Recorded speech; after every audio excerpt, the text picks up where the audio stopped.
This is Scott Pruitt.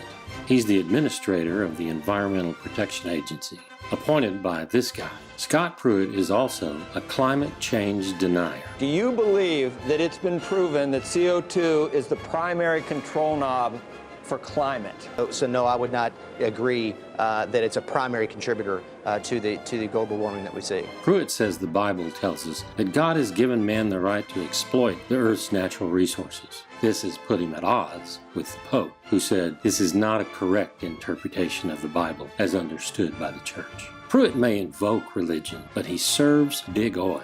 As Attorney General of Oklahoma, he took hundreds of thousands of dollars in campaign cash from the oil and gas industry.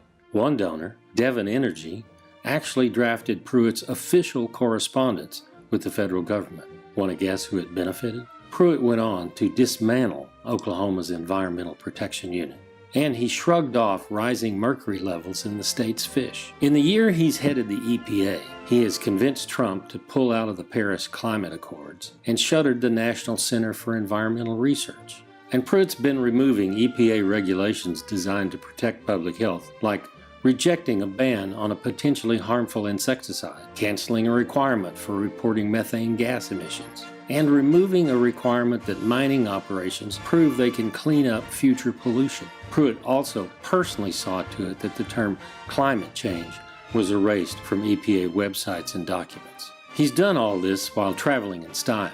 He and his staff have been charging first-class airfare on the taxpayer's dime, almost $70,000 so far. That's a lot of our money, Scott. So what makes him fit for the Hall of Shame? He doesn't believe the most basic facts about climate change. He's been in the pocket of oil companies for years, and he's wasting taxpayer dollars.